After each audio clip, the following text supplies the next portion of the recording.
ओम शांति।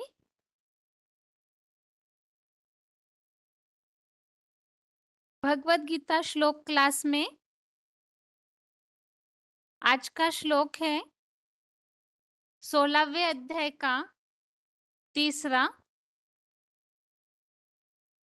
अध्याय 16 का श्लोक नंबर 3।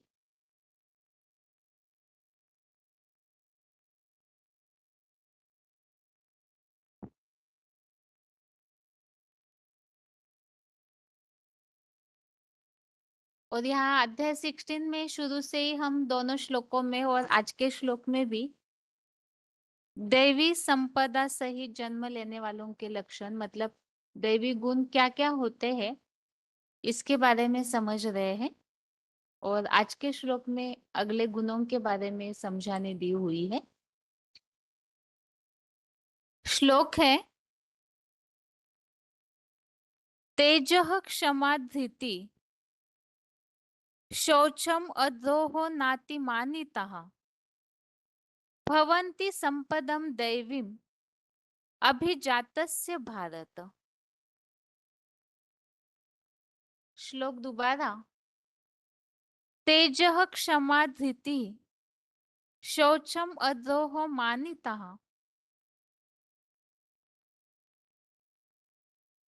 भवन्ति संपदं दैवीम् अभिजातस्य भारत।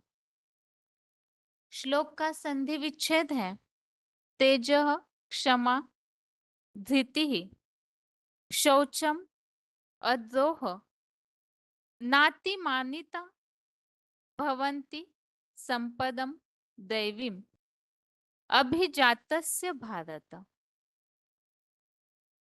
श्लोक का संधि विच्छेद दोबारा तेजः क्षमा धृति शौचम अधोः नातिमानिता भवन्ति संपदं दैवीम् अभिजातस्य भारत। शब्दों के अर्थ है भारत, हे भरतवंशी, तेजः अर्थात तेजस्विता, क्षमा अर्थात क्षमा, धृति अर्थात धैर्य, शौचम अद्रोह, शौचम अर्थात शुद्धता, अद्रोह अर्थात द्रोह न करना, नातिमानिता अर्थात अधिक मान न करना, दैवीम अर्थात दैवी, संपदम अर्थात संपदा सहित, अभिजातस्य अर्थात जन्म लेने वालों के, भवंती अर्थात होते हैं। यहाँ जो शब्द दिया हुआ है दैवीम संपदम अभिजातस्य, तो इसे ही दो शब्द जो है संपदम अभिजातस्य, संपदम अर्थात संपदा सहित और अभिजातस्य अर्थात जन्म लेने वालों के, भवंती अर्थात होते हैं। शब्दों के अर्थ दोबारा। भारत अर्थात है भरतवंशी, तेजः अर्थात तेजस्विता, क्षमा अर्थात क्षमा, धृति अर्थात धैर्य, शौचम अर्थात शुद्धता, नातिमानिता शौचम अर्थात शुद्धता, अद्रोह अर्थात द्रोह न करना, नातिमानिता अर्थात अधिक मान न करना, दैवीम अर्थात दैवी, संपदम अर्थात संपदा सहित, अभिजातस्य अर्थात जन्म लेने वालों के, भवंती अर्थात होते हैं।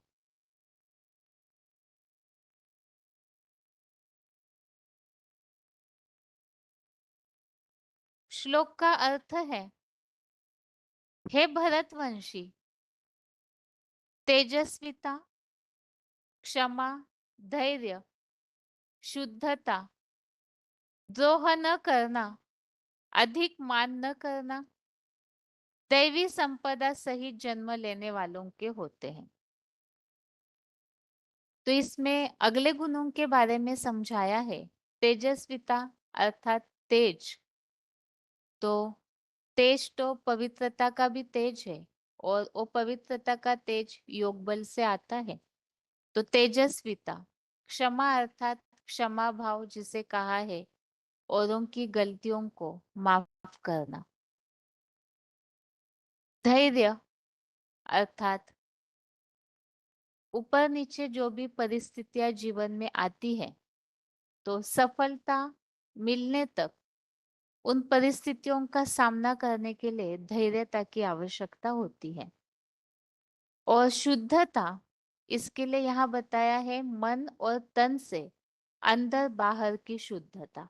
मन की शुद्धता तो हमने पहले भी समझी, चित्त की शुद्धि अर्थात मन में पॉजिटिव संकल्प हो, शुभ भावनाएं हो सबके लिए। और तन की शुद्धता अर्थात तन की सफाई, और अंदर बाहर दोनों तरफ से शुद्धता। किसी से द्रोह न करना अर्थात धोखा देने की भावना न होना। देहधारी होते भी अधिक मान न करना अर्थात कोई मान मर्तबे की इच्छा न होना, क्योंकि देहभान है तो उसके पीछे देह का अहम रहता है, तो मान मर्तबा प्राप्त करने की इच्छा रहती है। तो देहधारी होते भी अधिक मान न करना। ये सभी गुण सत्य सनातनी दैवी संपदा सहित जन्म लेने वालों के होते हैं, असुरों के नहीं। श्लोक का क्लैरिफिकेशन सहित अर्थ एक बार फिर से पढ़ते हैं। हे भरतवंशी, तेजस्विता, क्षमा, यथोचित धैर्य, मन और तन से अंदर बाहर की शुद्धता, किसी से द्रोह न करना, देहधारी होते भी अधिक मान न करना, ये सभी गुण सत्य सनातनी दैवी संपदा सहित जन्म लेने वालों के होते हैं, असुरों के नहीं। तो इस तरह से श्लोक में इन गुणों के बारे में बताया हुआ है। और अभी तक के तीनों श्लोकों में हमने जो बातें समझी है, एक तो निर्भयता, चित्त की शुद्धि, ज्ञान योग में निरंतर स्थिरता, दान, मन सहित 10 इंद्रियों का संयम, और यज्ञ सेवा के प्रति भावना,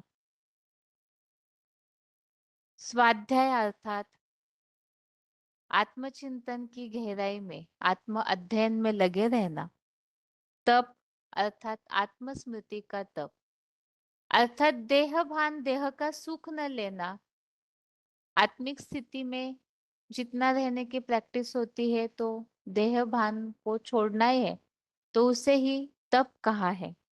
और सरलता, इसके अलावा अहिंसा के लिए हमने अगले श्लोक में समझा था, मन वचन कर्म से किसी को भी दुख न देना, यही अहिंसा है।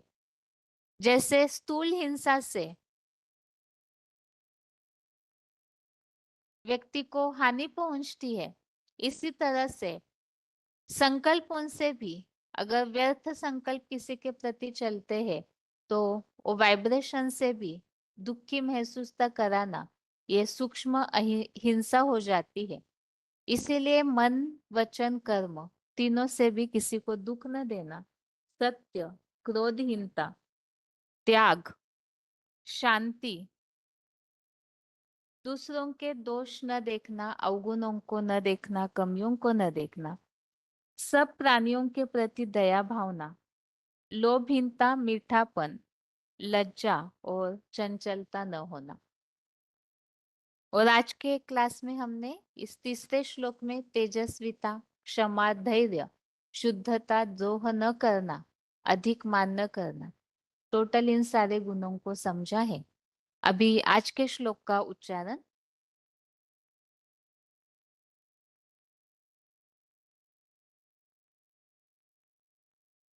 तेज क्षमा धृतिः शौचम् अद्रोहो नातिमानिता भवन्ति सम्पदं दैवी अभिजातस्य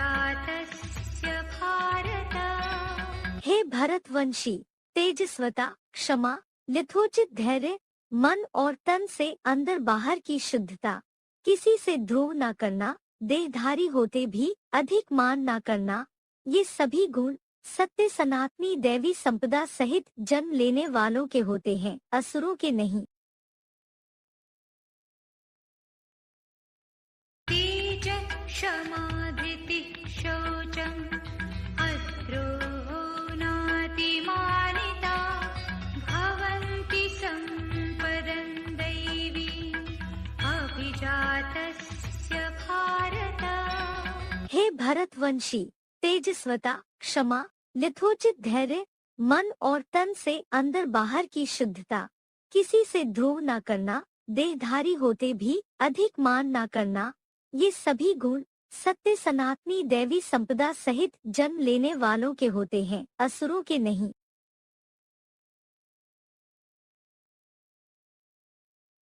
अभी आगे श्लोक में जो गुणों के बारे में बताया हुआ है, इससे संबंधित मूल्यों में कहीं कहीं जो उल्लेख आए हैं उसे समझते हैं।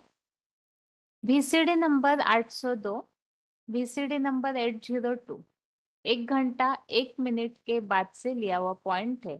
तेजस्विता, तेजस्वी ओजस्वी वर्चस्वी, तेजस्वी ओजस्वी वर्चस्वी।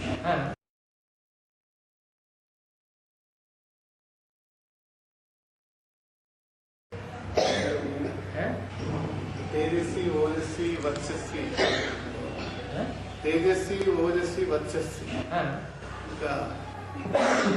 तेज कहते हैं जो मनुष्य के अंदर पावर होती है, जो जिससे वो पतित बन जाता है तो तेज खत्म होता रहता है। तेज माने ओज, तेज ओज एक ही बात है। वो चेहरे से दिखाई पड़ता है, नेत्रों से दिखाई पड़ता है तेज,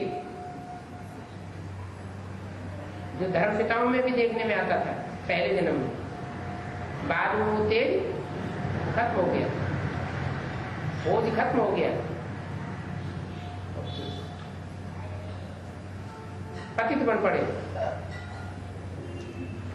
यहाँ ब्राह्मणों की दुनिया में जो याद की यात्रा से तेजस्वी बनेंगे, वो तेज उनका चेहरे से दिखाई पड़ेगा, फरिश्ताई स्टेज दिखाई पड़ेगी।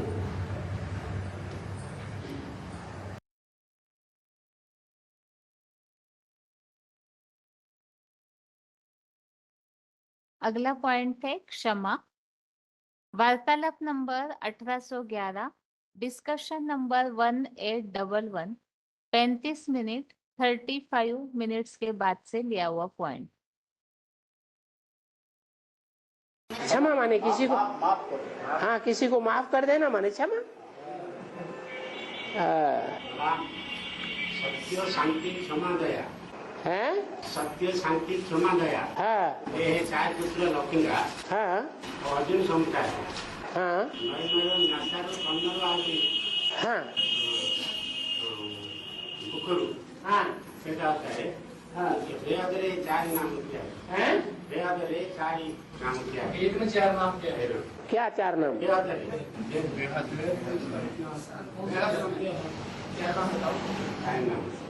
तुम्ही जो बता रहे हो क्षमा सत्य क्या क्या बताया?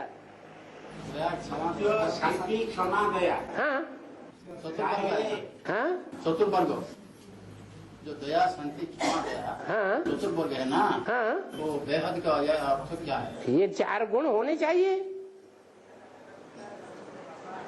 संपन्न आत्मा में। ये उसकी निशानी है संपन्नता की।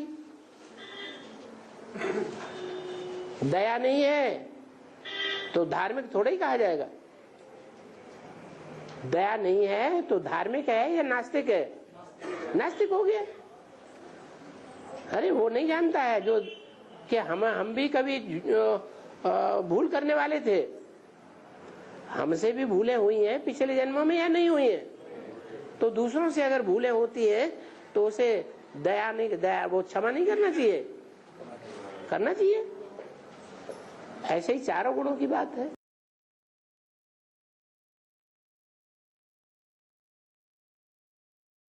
अगला पॉइंट है धैर्य। वार्तालाप number 1299, discussion number 1299, 47 minute 47 minutes के बाद से लिया हुआ पॉइंट। क्या? धीरज धर मनुआ, धीरज धर। धीरज से, धैर्य से बढ़कर के और कोई बड़ा स्टेज नहीं होती है पुरुषार्थी जीवन की। निश्चय पूर्वक चलना चाहिए। तेरे सुख के दिन आवेंगे। क्या? पहले ही ठोकरें खाते खाते हाल डोल हो जावे तो टूट जावेगा कि रह जावेगा? टूट जावेगा। लेकिन धैर्य पूर्वक चलते रहने से आज नहीं तो कल बिखरेंगे बादल। निश्चय रहना चाहिए। विश्वासम फलदायकम, निश्चय बुद्धि विजयते। कभी भी निश्चय उखड़ना नहीं चाहिए। ये पुरुषार्थी जीवन का मूल मंत्र है।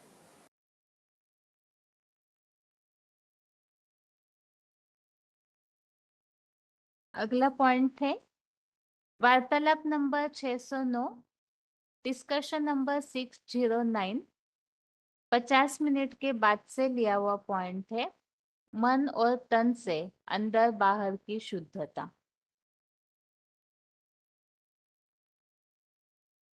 वैष्णव संप्रदाय बाहर की भी शुद्धि देखते हैं और अंदर की भी शुद्धि देखते हैं। तो बाहर की शुद्धि देखना अच्छी बात है, खराब बात है? हैं? कोई बाहर की शुद्धि ज्यादा रखे और अंदर की शुद्धि पर ध्यान न दे तो अच्छी बात है, खराब बात है? ये तो खराब बात हो गई। बाहर की शुद्धि भी रखनी है और अंदर की शुद्धि भी रखनी है। बाहर की शुद्धि माने बाहर से जो हमें साकार में संग मिला हुआ है, हाँ, उसका भी ध्यान रखें। अंदर से हो जो हम बाबा की याद रखते हैं उसका भी ध्यान रखें। तो बाहरी शुद्धि अच्छी हो गई, अंदर की शुद्धि भी अच्छी हो गई। बाहर से हम संग का रंग लेने की ध्यान न रखें और अंदर से हम खूब याद करें तो कमजोरी आएगी या कमजोरी बढ़ेगी? वो घटेगी, बढ़ेगी।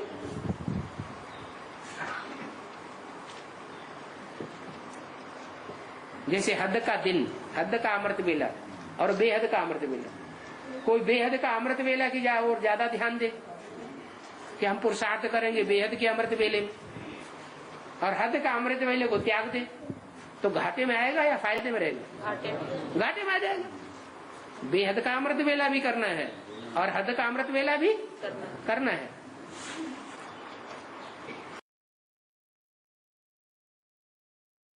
अगला पॉइंट है वार्तालाप नंबर 1030, डिस्कशन नंबर 1030, 1 घंटा 6 मिनट के बाद से लिया हुआ पॉइंट है अधिक मान न करना।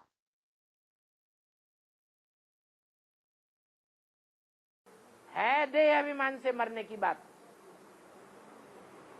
दुनियावी मान मर्तबा लेना ये भी देह अभिमान की बात है। हमें कोई भी देह अभिमान का मान मर्तबा नहीं चाहिए। सारा ब्राह्मण परिवार मेरे कंट्रोल में चले, यह है देह अभिमान। उस देह अभिमान से स्वर्ग की बादशाही स्थापन नहीं होती है।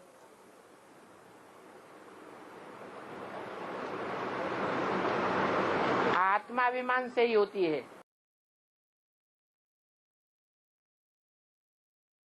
तो इस तरह से 16वें अध्याय संबंधित दैवी गुणों के बारे में हमने समझा है। और अभी आगे है रिवीजन का श्लोक 12वें अध्याय का 10वां।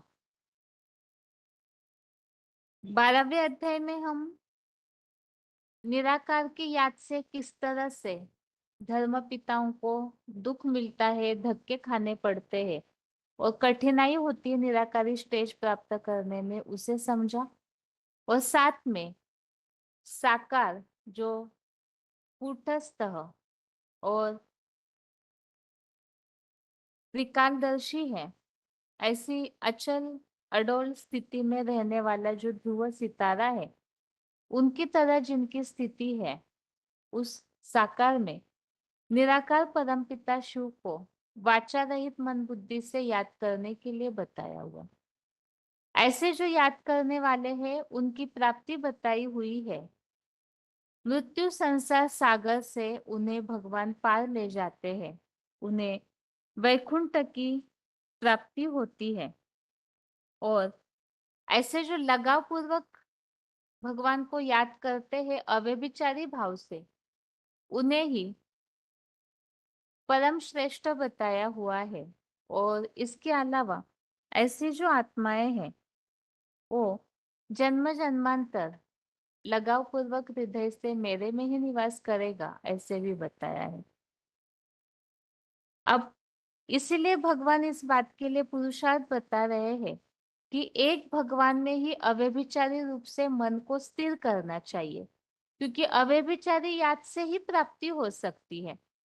और बार बार अभ्यास द्वारा प्रैक्टिस करके योग अभ्यास की बार बार उस स्मृति को अविचल और निरंतर करने की प्रैक्टिस या स्थिति बनानी चाहिए।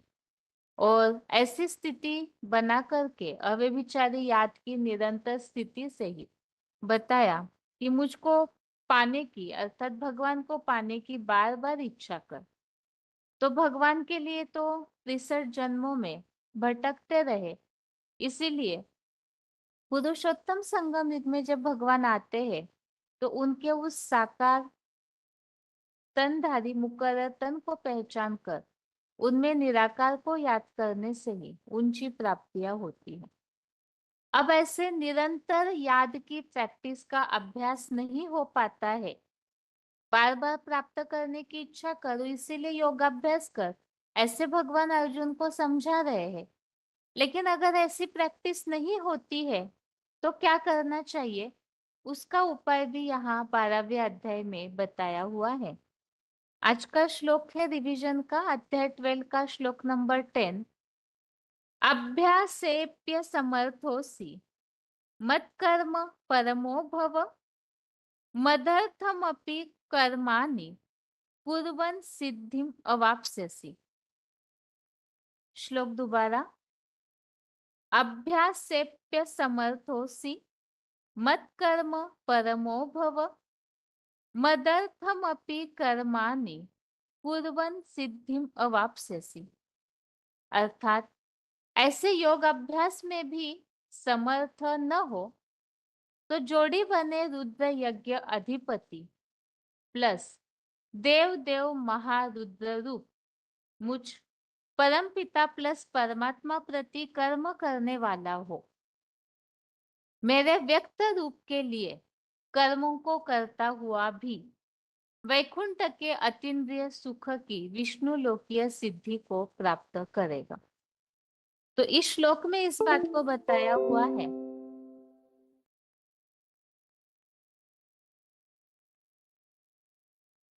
कि अगर योग अभ्यास करने के लिए या निरंतर ऐसी याद की प्रैक्टिस जिनकी नहीं होती है तो उनके लिए बताया हुआ है साकार प्लस निराकार। उन्हीं के लिए यहाँ बताया रुद्र यज्ञ अधिपति और देव देव महारुद्र रूप परम पिता प्लस परमात्मा के प्रति यज्ञ कर्म करने वाला बनो। अर्थात ही जैसे इसके पहले ही हमने एक श्लोक और देखा था जिसमें बताया हुआ है मद भक्तो मद्याजी भव, मेरे अर्थ यजन कर, मन मना भव मद भक्तो मद्याजी माम नमस्कुरु। तो इस 9वें अध्याय के 34 नंबर श्लोक में जो बताया मेरे में ही मन लगा, और ऐसे मन नहीं लगता है, साथ में ही उसके लिए बताया मेरे अर्थ यजन कर, अर्थात भगवान के लिए ही जो कर्म करते हैं तो उनको ही सिद्धि प्राप्त होती है।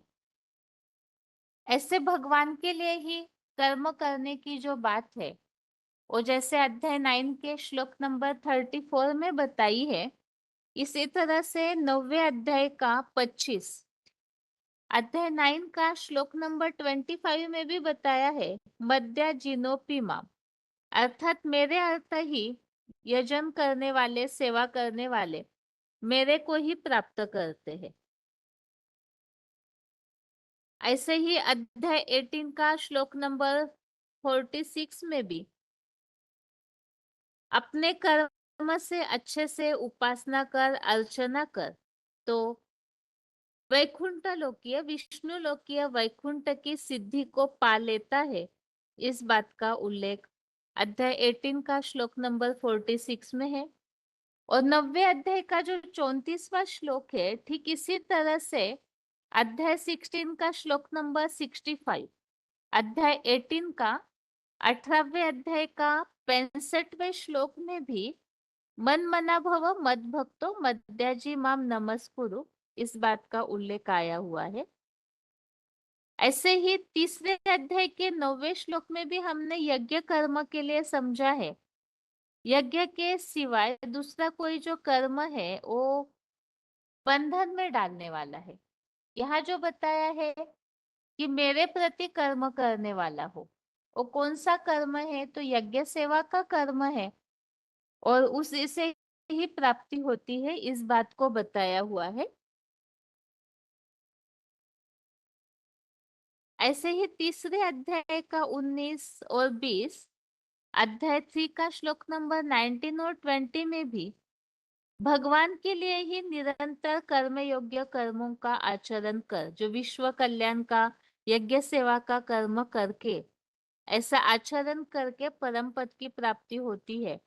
जैसे बताया कि जनक आदि भी कर्म के द्वारा ही सिद्धि को प्राप्त किए थे, ऐसे बताया हुआ है। और 9वें अध्याय का जो 27-28वां श्लोक है, इसमें भी सब कुछ जो भगवान के प्रति अर्पण में होकर के कर्म करते हैं तो कर्म बंधन से मुक्त हो जाते हैं। कर्म बंधन से मुक्त तो स्वर्गीय दुनिया में ही होते हैं, तो जो ऐसे कर्म बंधन से मुक्त होते हैं तो वो विष्णु लोकीय सिद्धि को प्राप्त करते हैं, स्वर्ग की प्राप्ति करते हैं, ऐसे बताया हुआ है। तो यह खास बताया है, निरंतर याद करना है और ऐसे बार बार स्मृति के अभ्यास करने के लिए समर्थ नहीं है, क्योंकि भगवान को प्राप्त करना है तो निरंतर लगन की अग्नि जुड़ी हुई होनी चाहिए। ऐसे नहीं कर पाते हैं तो बताया यज्ञ सेवा का कर्म कर, मेरे प्रति कर्म करने वाला हो, मेरे लिए कर्मों को करता हुआ सिद्धि को प्राप्त करेगा। तो इसके लिए जैसे कि हम मुरलियों में सुनते हैं, जो जितना ईश्वरीय ज्ञान यज्ञ की सेवा करते हैं, अब जिनकी सेवा करेंगे उनकी याद तो आएगी ही, और याद आएगी तो जैसे मुरलियों में बाबा ने बताया है, सेवाधारी बच्चों को शिव बाबा स्वयं याद करते हैं, तो पुरुषार्थियों की याद भी उसी से तेज हो जाती है। तो इसीलिए बताया है, अगर अभ्यास करने में समर्थ नहीं है, निरंतर याद में टिक नहीं पाते हैं, तो यज्ञ सेवा या ईश्वरीय सेवा का कर्म करना चाहिए। ये आज के श्लोक में एक विशेष पुरुषार्थ बताया हुआ है। अभी आगे श्लोक का उच्चारण।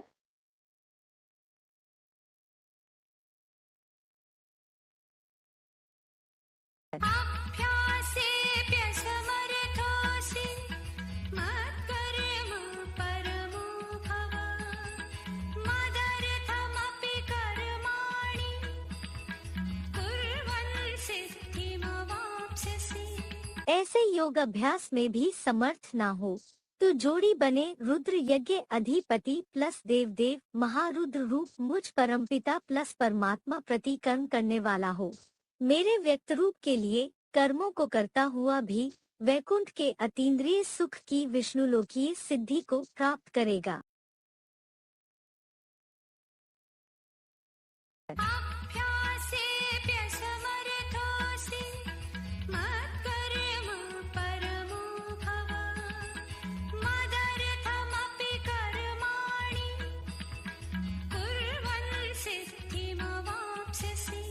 ऐसे योग अभ्यास में भी समर्थ ना हो तो जोड़ी बने रुद्र यज्ञ अधिपति प्लस देवदेव महारुद्र रूप मुझ परमपिता प्लस परमात्मा प्रति कर्म करने वाला हो। मेरे व्यक्त रूप के लिए कर्मों को करता हुआ भी वैकुंठ के अतीन्द्रिय सुख की विष्णुलोकीय सिद्धि को प्राप्त करेगा।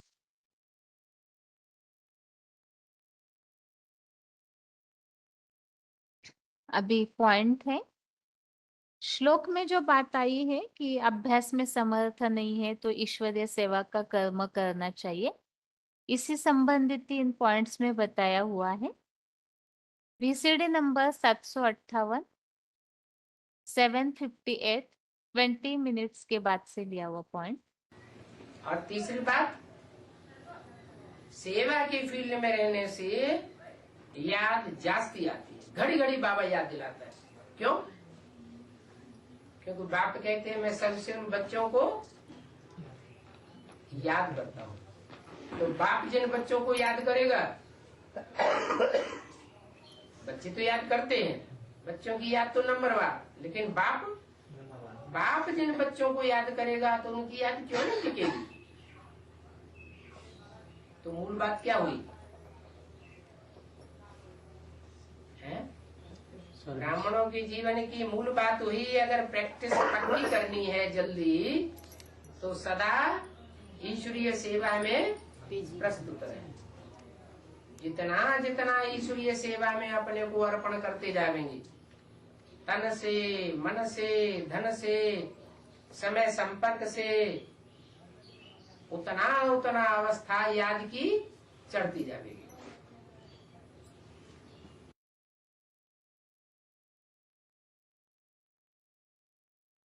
अगला पॉइंट है VCD 1124, VCD नंबर 1124, 24 मिनट के बाद से लिया हुआ पॉइंट। तो बाप कहते हैं बच्चे सर्विसेबल बनो, तन से भी सर्विसेबल बनो, मन से भी सर्विसेबल बनो, धन से भी सर्विसेबल बनो।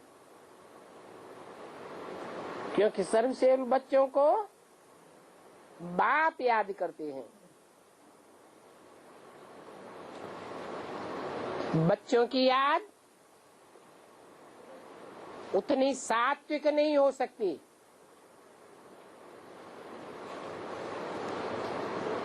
जो अटल निरंतर हो जाए, लेकिन बाप तो एवर प्योर है। वो देखता है ये मेरे सर्विसेबल बच्चे हैं, मेरे कार्य में सहयोगी हैं, उनको याद करता है। तो बाप की याद की पावर जिन बच्चों को मिलती है, उनकी याद सहज निरंतर हो जाती है।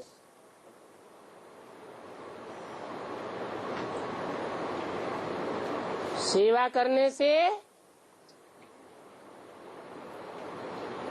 ईश्वर का दिया हुआ ज्ञान अपना हो जाता है।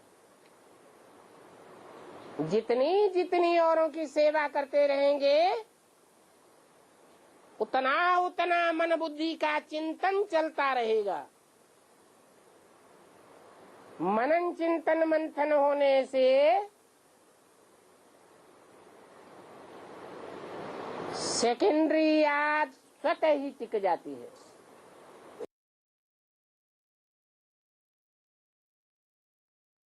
अगला पॉइंट है वार्तालाप number 1760, discussion number 1760, 19 minute 19 minutes के बाद से लिया हुआ पॉइंट। यज्ञ में क्या किया जाता है? पत्ती मारनी, स्वाहा। क्या करते हैं? स्वाहा। तो कोई कहे कि हम अपनी मन बुद्धि को पहले ही स्वाहा कर देंगे, तो कर पाएगा? है? कर पाएगा? नहीं कर पाएगा। क्रम से स्वाहा करना है।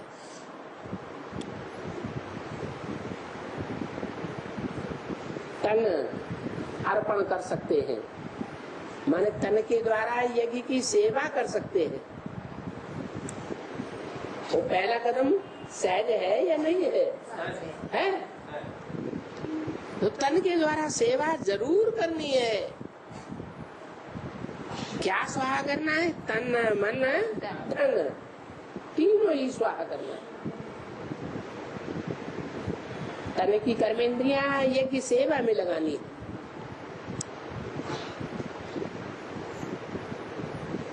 यज्ञ सेवा जितनी जितनी करेंगे उतना शिव बाबा हमको याद करेगा कि नहीं करेगा? करेगा। मुरली में क्या बोला है? सेवादारी बच्चों को बाप याद करते हैं। तो जो दिल लगा करके बर्तन मांग रहे हैं, दिल देखा जाता है। दिल वाला बाप दिल देखता है या काम देखता है? एक कथा आती है कि राम ने जब पुल बांधा तो एक गिलहरी थी, वो बार बार समंदर में जाती थी, भीगती थी और रेत में वो लौटती थी और पुल के ऊपर जाकर के झड़क देती, बार बार ऐसे ही कर रही थी। तो राम ने देखा कि अरे ये तो बड़ी सेवा कर रही है। बड़ी सेवा कर रही है या छोटी छोटी सी सेवा कर रही है? और बंदर तो बड़े बड़े पत्थर लाके डाल रहे थे और वो क्या कर रही थी? थोड़े से दाने रेत के लिए और बालों में लपेटे और वहां पर बर्राए दिए। तो बड़ी सेवा की नहीं, क्या देखा? उसका दिल देखा। तो भगवान राम ने उसको शाबाशी दी, वाह! तो उसके ऊपर 3 निशान बन गए। ऐसी कहानी बताई है शास्त्रों में। तो वास्तव में बात क्या है? भगवान क्या देखता है? भगवान तो दिल वाला है। दिल वाला क्या देखता है? दिल देखता है। कोई कितना दिल लगा करके सेवा कर रहा है ये देखता है। तो कर्मणा सेवा को छोटा नहीं समझना। यहां से ही शुरुआत होती है यज्ञ में स्वाहा करने की। अगर ये कर्मणा सेवा में फेल हो गए, पहली सीढ़ी है तन स्वाहा करना, तो आगे की सेवा फिर होगी नहीं, और होगी तो उसका कोई महत्व नहीं होगा। फिर इस तरह से इस श्लोक में हमने सेवा का महत्व समझा, और वो इसीलिए ये जो भी पॉइंट्स है उसमें विशेष ये बात बताई है कि जितना ईश्वरीय ज्ञान यज्ञ की सेवा करेंगे तो सर्विसेबल को बाप याद करते हैं।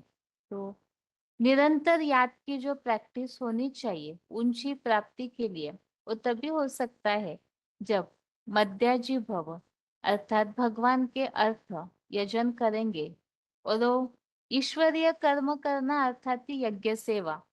अब बाहर की दुनिया में तो अलग अलग प्रकार के यज्ञ या भक्ति मार्गीय कर्म कांडों में स्वाहा करते हैं, लेकिन बिना भगवान की पहचान के अगर कोई भी भक्ति मार्गीय कर्म करते हैं तो उससे ऊंची प्राप्ति नहीं होगी, बल्कि परमपिता शिव विश्व परिवर्तन का कार्य जहाँ जिस तन द्वारा करते हैं, तो उस ईश्वरीय ज्ञान यज्ञ की सेवा जो करते हैं तो उससे ऊंची प्राप्ति होती। अभी आगे आज के श्लोक की रिवीजन करके आज का क्लास पूरा करते हैं। 16वें अध्याय का तीसरा अध्याय 16 का श्लोक नंबर 3 है। तेजः क्षमा धृति शौचम अद्रोह नातिमानितः भवन्ति संपदम दैवीम अभिजातस्य भारत। श्लोक दोबारा। तेजः क्षमा धृति शौचम अद्रोह नातिमानिता भवन्ति संपदम दैवीम अभिजातस्य भारत।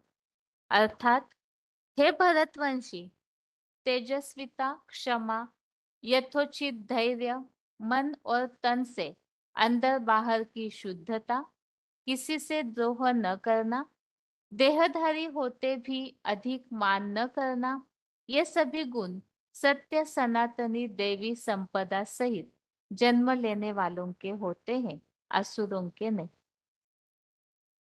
और इस तरह से आज के क्लास में हमने एक तो दैवी गुणों के बारे में समझा और दूसरा निरंतर याद की प्रैक्टिस के लिए सेवा का महत्व 12वें अध्याय के 10वें रिवीजन के श्लोक में समझा।